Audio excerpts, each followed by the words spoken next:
get some snow. Okay, we're going to go ahead and call the meeting to order. It is Tuesday, January 27, 2026. Please stand for the Pledge of Allegiance. I pledge allegiance to the flag of the United States of America and to the republic for which it stands, one nation, under God, indivisible, with liberty and justice for all. Okay, minutes and reports received and filed. We do not have any today. Okay, Commissioner Committee liaison reports, upcoming meetings and events. So we do have a NEOC direct funding project meeting today at 11, but I don't know if we'll be done with that in time anyway, and I don't know which one of us. I think I saw an email saying you might try to go. I was going to try to go. Okay. So, Okay. And that's out at Southridge. I think so. Okay. We've got a 2:30 virtual meeting for Solid Waste Management District this afternoon and possible closed session tomorrow if we need it. So I think that's about it. My calendar has little on it. Friday, the harbor report. Okay. Today I get to go over to the Capitol, meet with the governor this afternoon. And Wednesday I'll be over at Columbia. Thursday, the Tri-County Coalition meeting. This is our second meeting, so this is kind of goes along with the co-ed that ANVAX is doing. So that's all I've got. Any commission comments? Okay, we're going to deviate a little bit from our agenda. Originally, Public Works asked to speak first, but that's changed, so I think we will go right into the discussion of rental property. I think we've got Mark Knapp and Carlos Beck and Gary Bimboom. So if you would come up to the podium to speak, and if we could keep it at around 5 minutes, we'd appreciate it. So whoever wants to go first. Okay.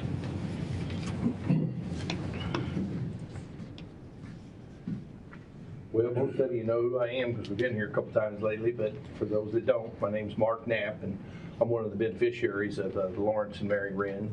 And, you know, I try to get most, but just reflecting about Junior on my way here this morning, I was with him, the last human being to be able to speak to him while he was conscious. And he had tears weeping from his eyes from the conversation that we had had. I was thinking about that as I come across the bridge.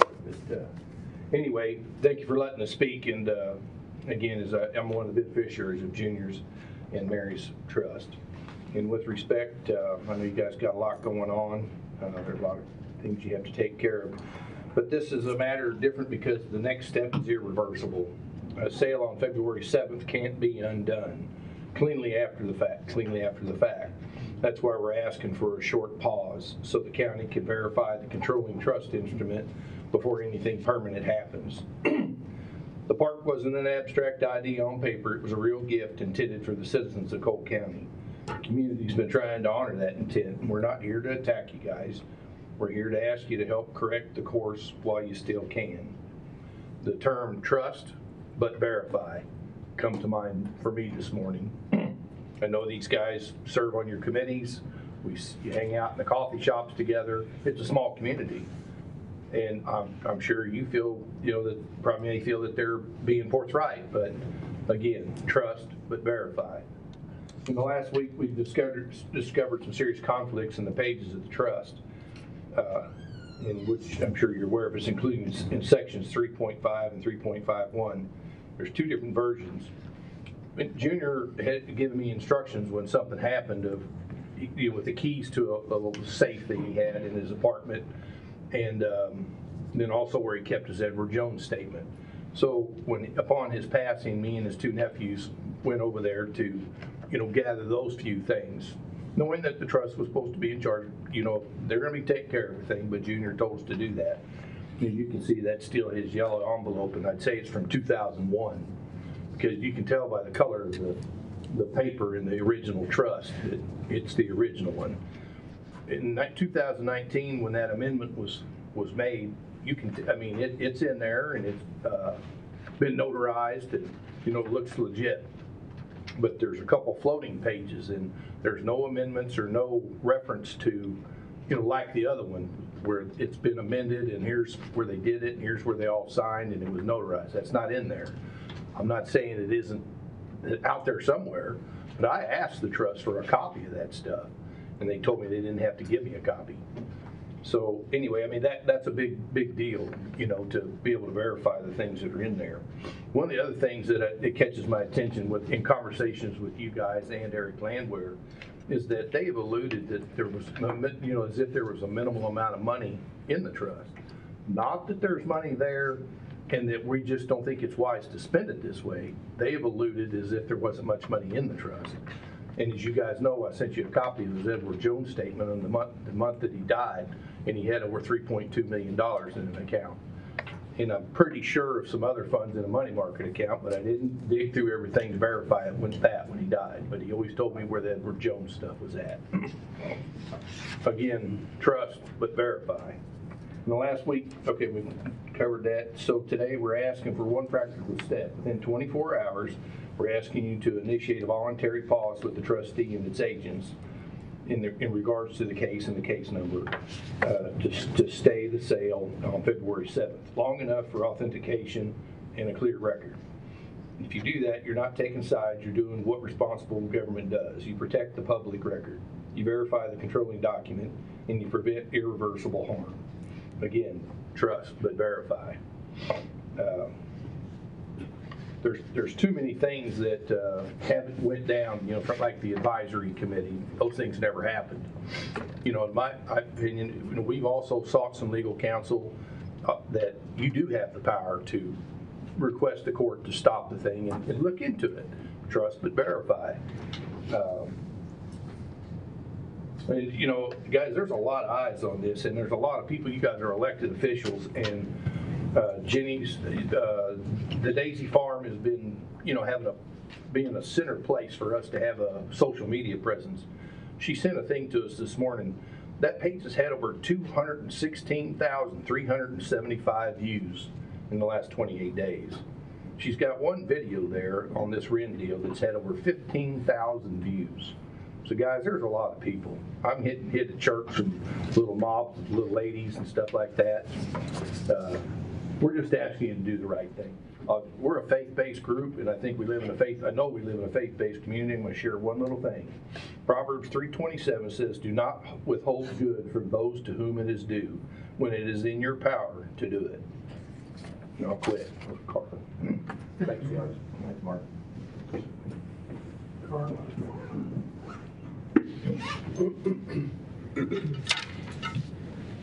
Hey, how are you? Morning. So we're looking for a pause to verify the documents and then proceed lawfully. This is the exact request that we're asking, and I'm going to read it twice.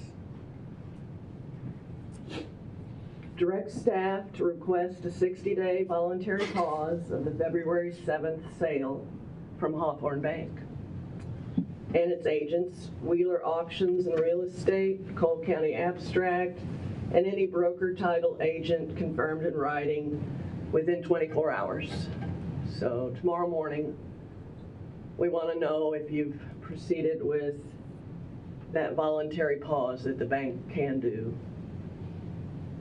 If no written confirmation is received by that time, authorize the counselor or staff to file the emergency motion in case number 24ACPR00152, seeking a temporary stay of sale and an expedited hearing pending production and authentication of the controlling trust instrument with a TRO injunction as the backstop if needed. I'm going to read that again at the end. But the pause is necessary. As Mark explained, there's two different versions of the trust being treated as authoritative. The trust page is held in Lawrence J. Wren Jr.'s safe do not match the pages currently being relied upon, including discrepancies in section 3.5 and 3.51 of the trust. One version includes language and the other does not include the same language. The county has discussed and relied on terms like concessions that do not appear in the original version we can prove existed. Two versions cannot both be controlling. That's a document integrity problem. And that is why a pause is required before February 7th. The deeper problem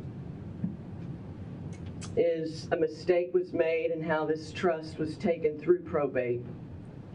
The intended charitable structure was never created, yet CPRE was used as though the charitable purpose had reached a point where it was impractical or had failed.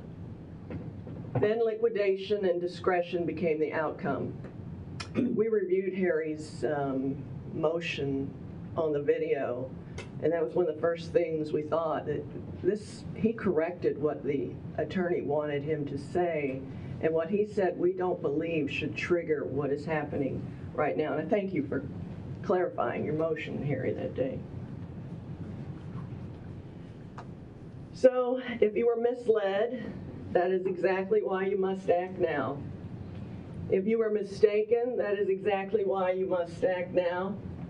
If the documents don't match, that's exactly why you should act now, or must act now. What we are submitting tonight, last week we submitted a sample injunction for the record. Tonight, we submit a supplement based on newly discovered information regarding section 3.5 and 3.51. A sample emergency motion for supplemental relief, temporary stay of sale, expedited hearing, and production and authentication of the controlling trust instrument filed in 24 AC-PR 00152. It's not our intention to argue for months on something like this. You have the authority to act. We want you to act. There's 10 days before this can happen. There is a third track in progress where light will be shown on the multi-year violation of the trust's purpose. That will move forward regardless. But today, we're not asking you to take sides on every issue. We're asking you to prevent irreversible harm while the truth is verified. So today, good morning. Will the commission take action to pause the February 7th sale pending authentication of the controlling trust instrument? Yes or no? Will you take action to pause the February 7th sale? We are listening today, and then we have a closed session legal tomorrow morning. And we're offering 24 hours, so that's great. Thank you for that, Sam. So we want you to choose your mechanism, and this is where I'm going to repeat this again and make you all a copy. Direct staff to request a 60-day voluntary pause of the February 7th sale from Hawthorne Bank and its agents, Wheeler Auctions and Real Estate, Cole County Abstract, and any broker title agent confirmed in writing within 24 hours. So we can make that 9 or 10 a.m. tomorrow. What would you like? Our meeting's at 8 o'clock in the morning. Okay, well, 24 hours would be 9, so I'll leave it at 9.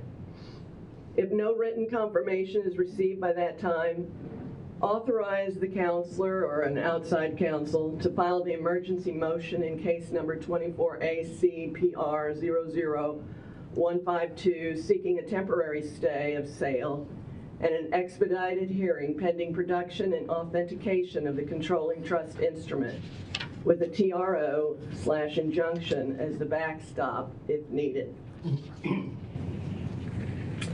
So, if you do what we request, the people are obviously very concerned with this happening sooner than later. As Mark presented, the number of people attracted to this with a petition reaching 1,000 in just a couple of days.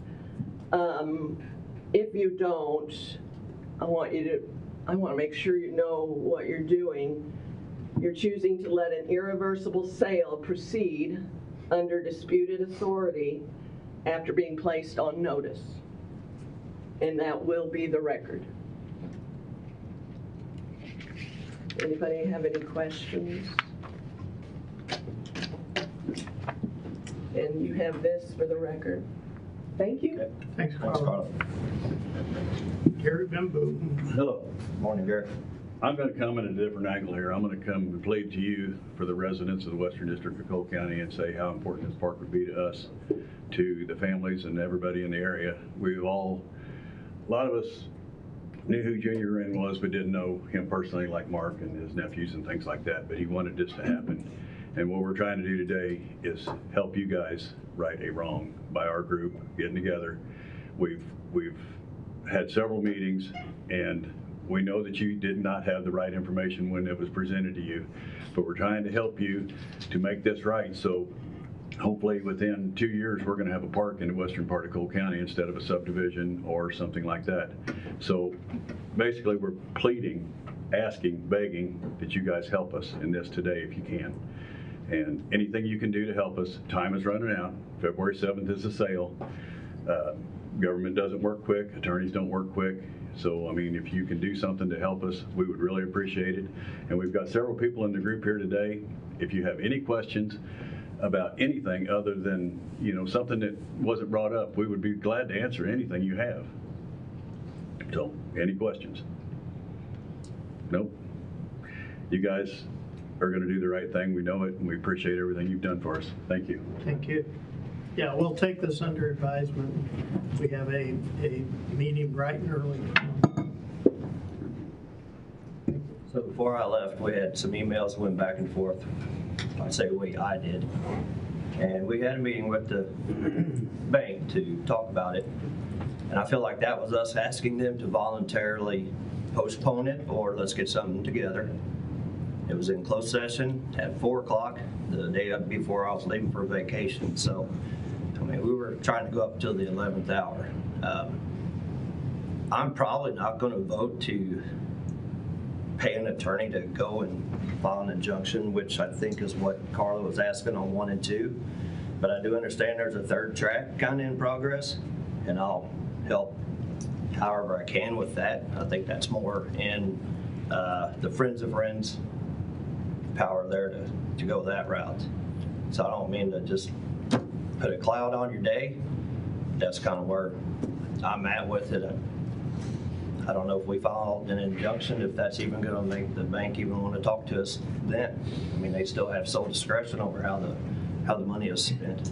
So The court, could possibly have an intermediary person come in, and that would have power to look at everything. Again, trust but verify. And I think that, that's something I've thought about. You know what I mean? Hey, we trust you guys, but ask the court to. That's what we're asking now, is just get the sale stopped so we've got some time to breathe. but if we do file it and we lose, then how much money do we spend on that? We got to pay for their attorneys. So there's a whole lot of moving parts to it. So May I speak? not to. May I speak? Yes. So I think we're looking at the injunction as a costly event. The injunction or the stay simply opens the case for 60 days, pauses the sale. We have a sample form that didn't cost anything that can be used. But the truth of the matter is there's an incorrect trust paper out there that needs to be corrected. And we want the county to take action. The third option is a little bit more private, Jeff, but the county is, responsible to act. We have a closed session tomorrow, legal. And we've actually, we're bringing in some outside counsel for their opinion too. So we will know more tomorrow. Real quick, I never did respond to your email response. We're more than happy to help with the 501c things and, doing fundraisers. Jenny's given some projections of what kind of money we think we could raise.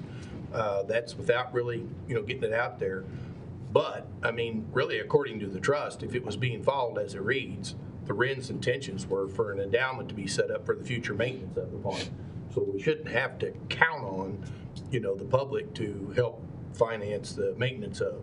But we are willing to do that to help with all that kind of stuff. I just wanted to relay that to you. We will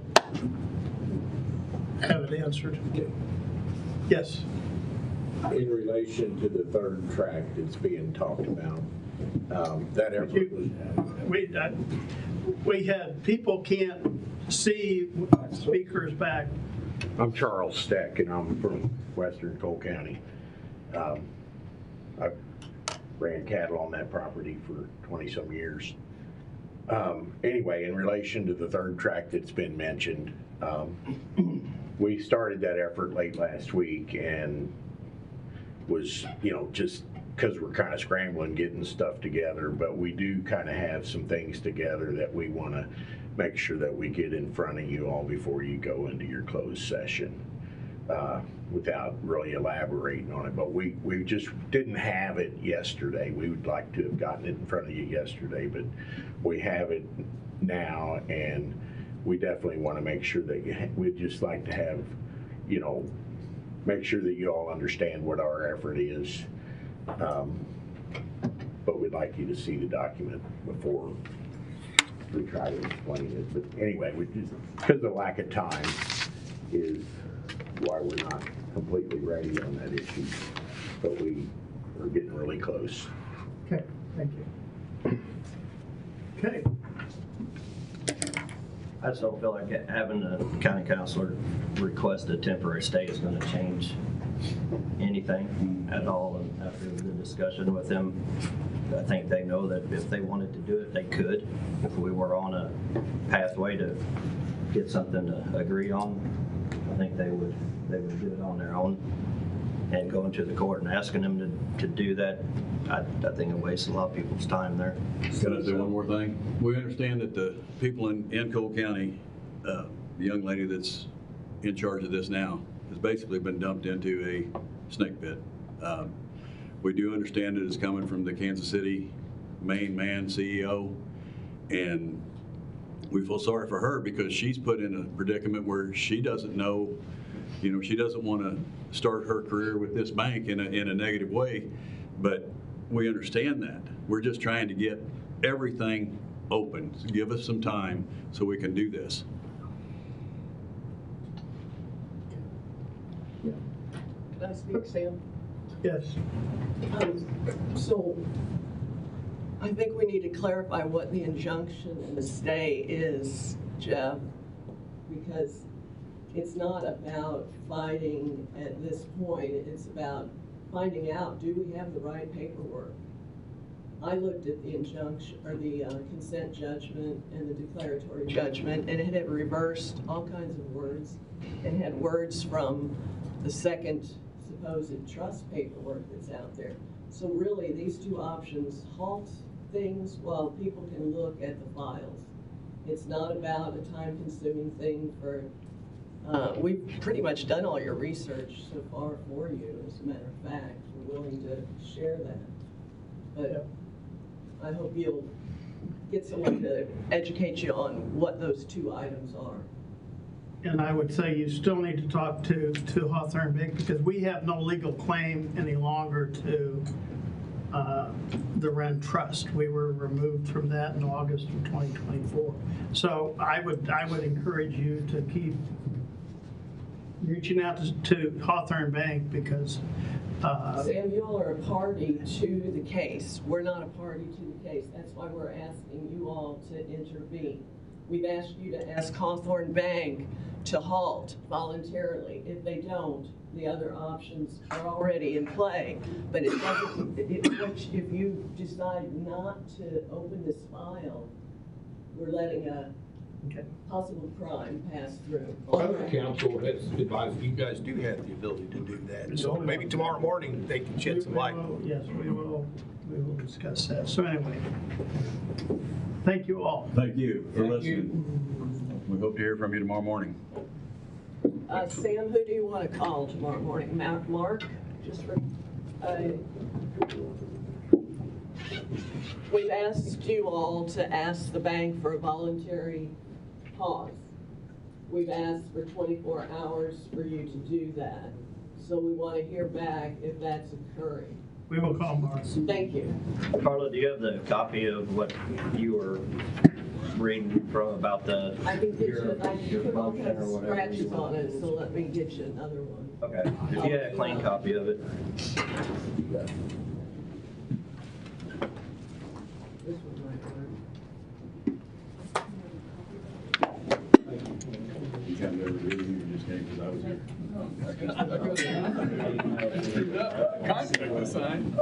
Exactly right. This is not exactly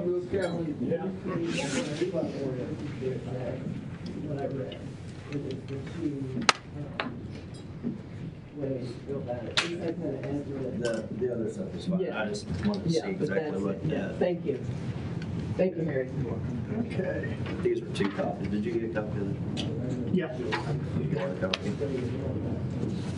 Okay, we will go back to Public Works.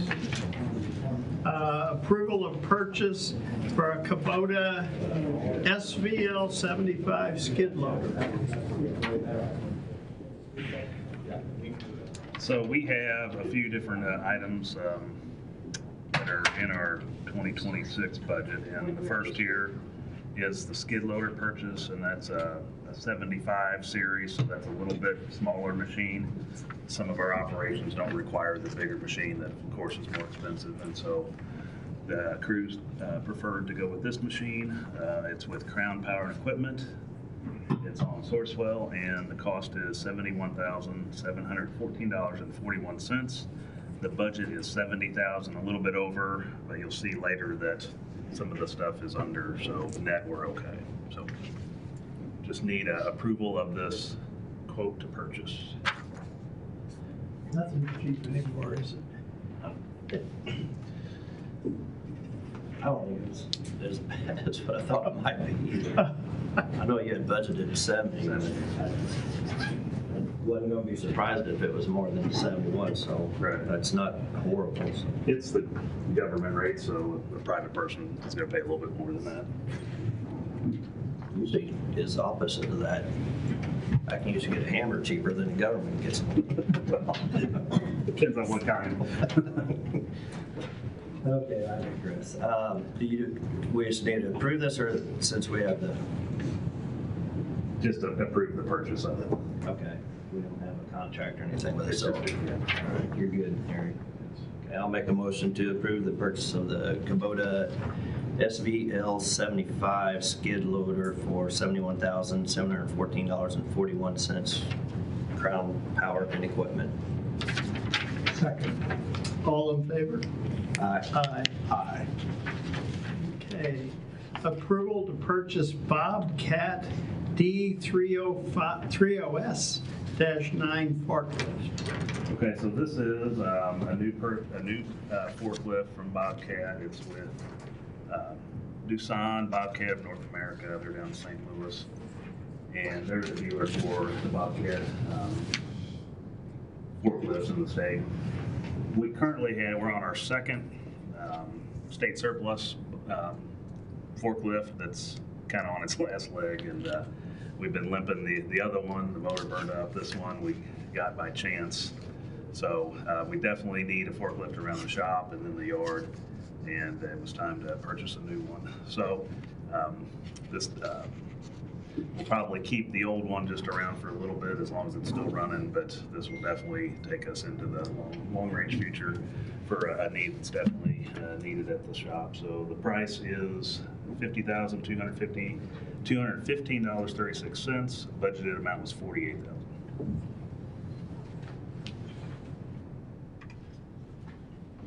Again, this is approval to purchase based on the quote.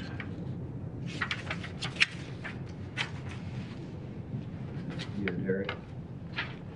Is it air conditioned? I think it is, actually. It's got a cab on it, the other one doesn't. It gets a little cool out when you're outside. Sort of kidding, but it looks like it's fenced, or, I don't think it is, but it's got a lot of safety glass around Air conditioning, rear mount cabin heater, it. Yeah, 5-inch display, rear view camera. Super. No Rear T- view no camera would be TV nice or in here. anything. Lights green. If you saw the one we have right now, you'd understand the need for a new one.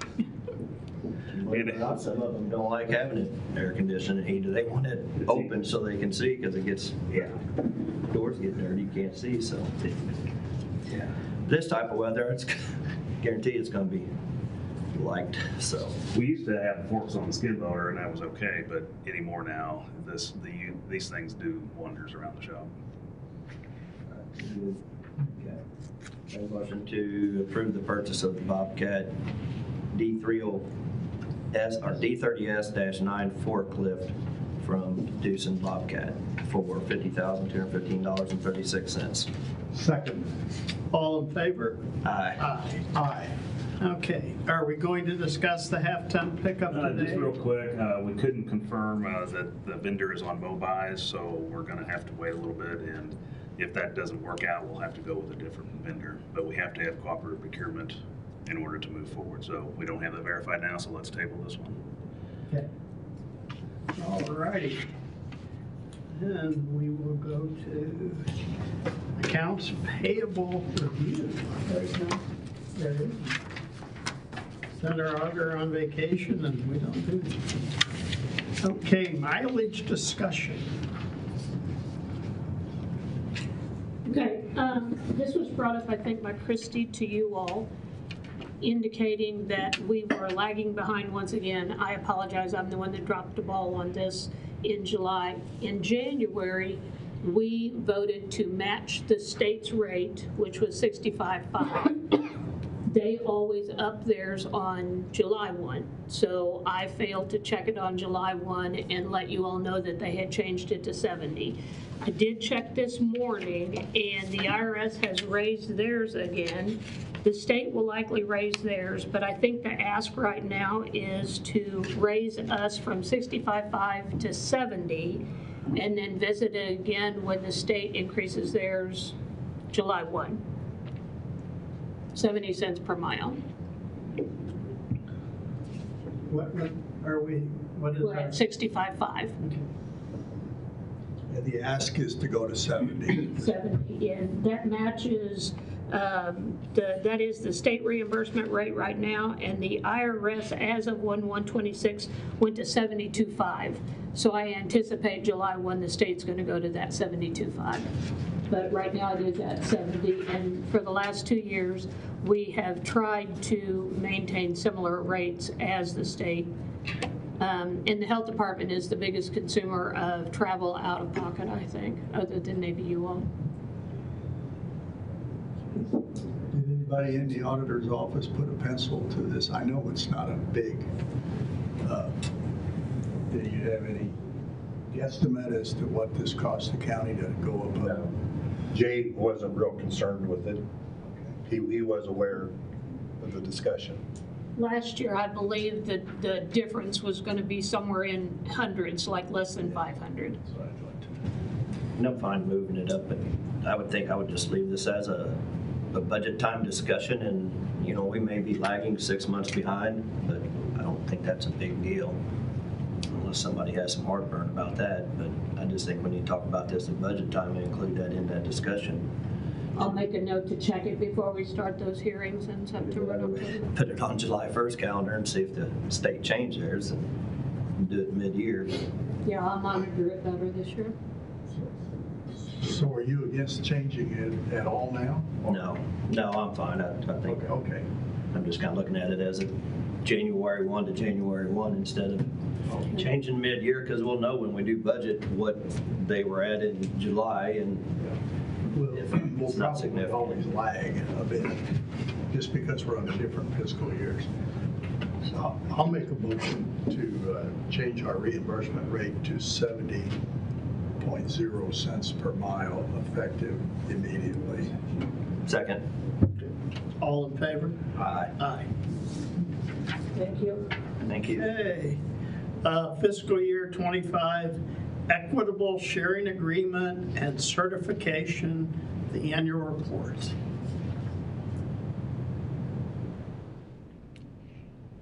John? Yeah, it's good. I have no idea.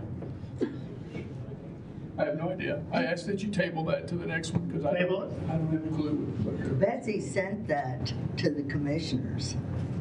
I think it's forfeiture sharing. Okay, I agree with you, but she's not here right now, so I don't know. You want to table it?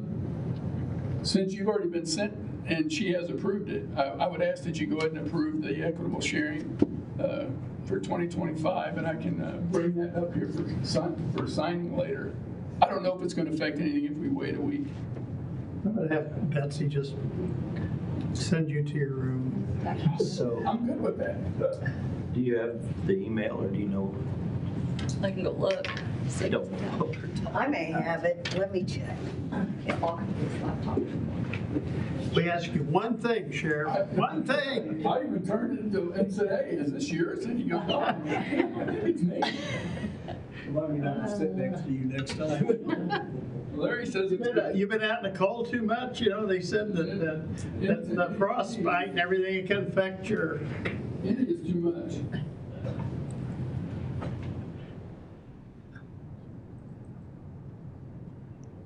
I don't remember seeing it. That doesn't mean it didn't happen because I just got back from vacation too, so I might have forgot a couple of things. Surely not. Yeah, I'm not finding anything. I'm trying to search the emails. No, I think she just sent it to me to put on the agenda, and it goes through Jill to approve it, and then I think it was just put on the agenda. So I figure when Betsy asks, we know who runs the sheriff's department. Oh, absolutely. It's Betsy and both. This proves the point very clearly. So, Lexi, note all this. Just, you need anything from the sheriff, you just go to Betsy. She already told me that. we want to talk about the additional chamber room camera while we're waiting on that? Yeah, let's go ahead and do that. That'll take. Additional chamber room camera. Okay. So, Harry, do you want to? I'll take it. After a meeting 2 weeks ago, when we were not strict with bringing people to the center of the room to make their presentations, and so we received some phone calls about who said that and when was it said, and it came from the back of the room on the left side, someone who wasn't maybe properly introduced, and we're going to try to fix that by adding a camera. Right now we have one camera with two views, and it comes from the back of the room and it shoots to the front. It has one view of the three commissioners. It has another view of the entire room, but from the back. We plan to install a camera on this wall somewhere that shoots out and captures the presenters and the audience, and give a better view to the people watching at home or in their office rather than here. So Brian at the EIT went and looked and came back with a price to install and purchase a camera at a cost of $3,965. And I do think it's money well spent that folks can more closely follow this meeting outside of this meeting. As and to maybe a better record of what occurred.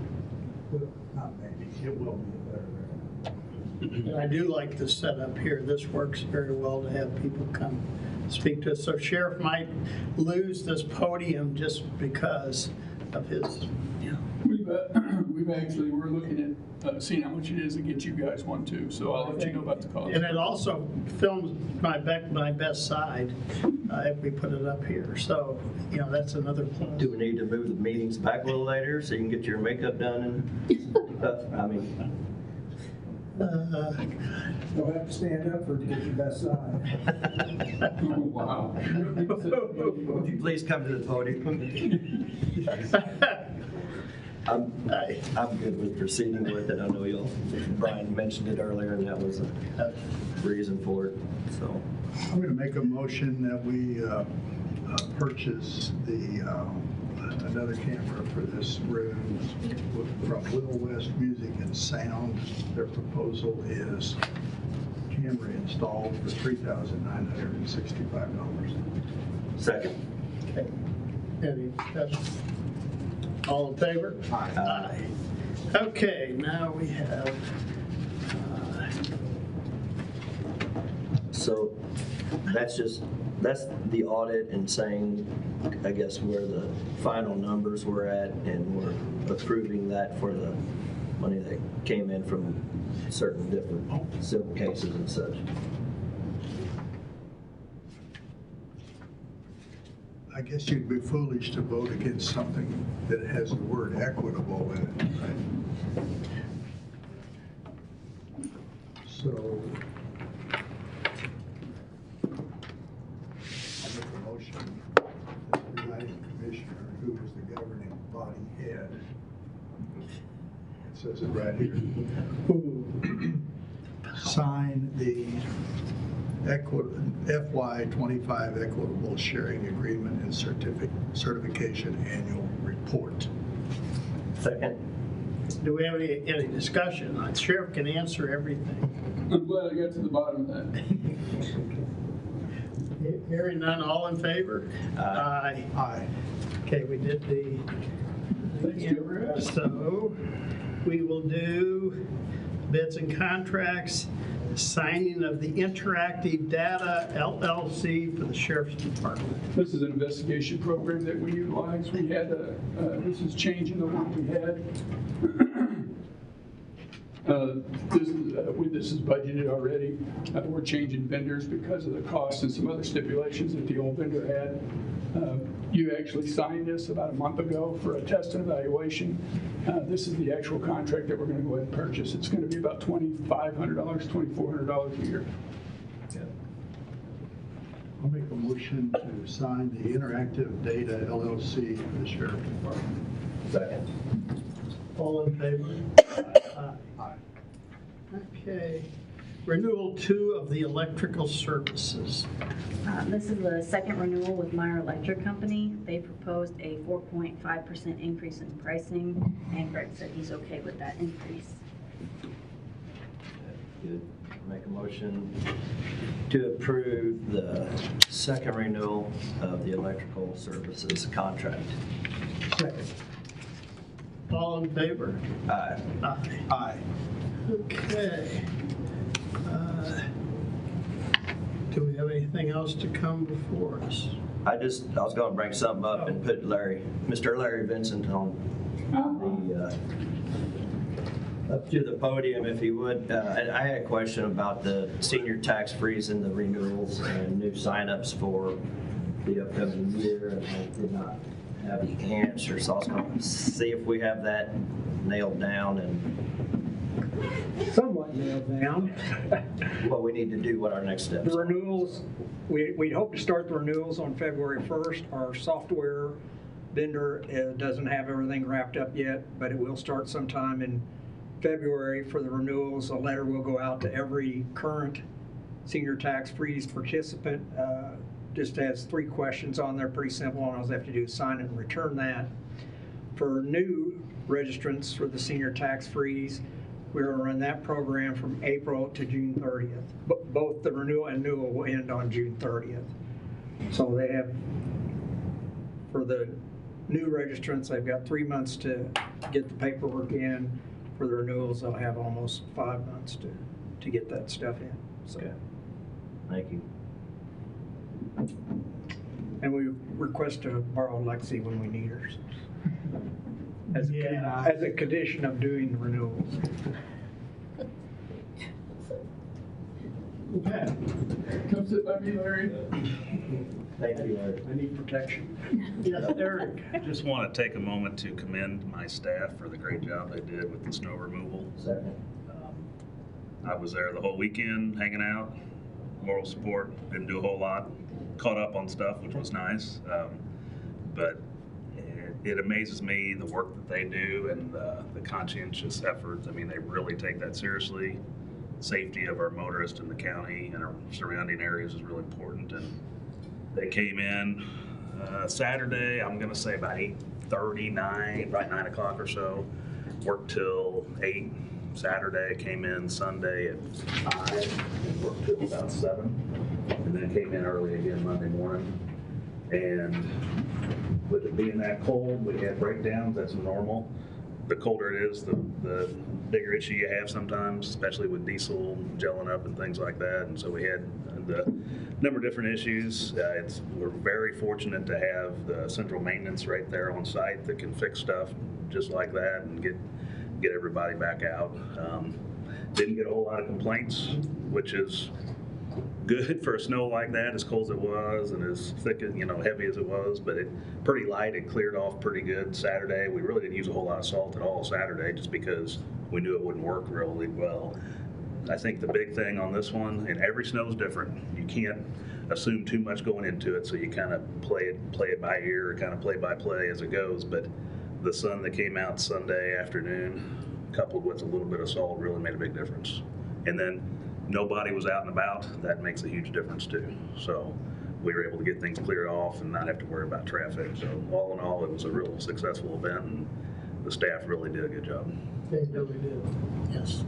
Eric, one way to measure success is how many mailboxes were taking casualties. Yeah. This was a light, I mean, it was a lot of snow, but it's very light. It wasn't mushy and heavy. So what's the casualty count on mailboxes? I think I know of about 2 or 3. So Still managed. now we have our repeat offenders, of course. The faster you go, the better chance you're going to hit one. But it's usually the snow that hits it. And usually there's the mailbox might not be attached real well, or there's other issues with the post. So there's contributing factors a lot of times. It's very seldom that somebody just plows right through one, but it happens. It does. So. But you got to understand, it's not like we're out in the best of conditions doing this work. And if you ever been in a plow and you're trying to weave in and around cars and all that, and with it snowing heavy or whatever, it can be pretty challenging in of itself. So I think all emergency services did good over this time period, and I think that and I do commend you because there was a couple calls for service that luckily a plow was there to be able to move some snow out of the way. We had our SUVs out. The Chargers are really good. The all-wheel drivers are really good. And a little bit of snow, but once it gets big enough where it's pushing snow, they're not very well. So we had our SUVs out. I know that EMS did a good job. There was a couple of hot calls they went out on. So I think all in all, it was a good event. in emergency management, we had it's too late. They already we had the call ahead of time, and everybody was on the same page going into it. And we did help out with a fire call in Cloud Route D. And in an emergency situation, if there's a fire or ambulance situation, we don't care what road it is, we're going to plow through it. Took care of Route D. That was as clean as our roads. So Saturday or Sunday afternoon. Thank you. But yeah, it's a good team. We work together to do whatever we got to do to. Even the fire, they had a pretty good structured fire, and they operated well. Actually called us off when they were out there. They said disregard law enforcement because they knew the roads were bad. So it was a good job all in all by everybody. Superb job. Were we to acknowledge receipt of the final printing and delivery of 26 budget? Mr. You can. You three are the only ones to receive them yet. Oh, all right. I'll let Jay have the honor of distributing them. Our Okay, anything else? Then I would entertain a motion to go into closed session. Pursuant to Section 610.021 of the revised statutes of Missouri, the commission will go into closed session to discuss the following: personnel issues, Section 610.021, subsection 13. Second. Roll call, please. Sam? Yes. Harry? Yes. Jeff? Yes.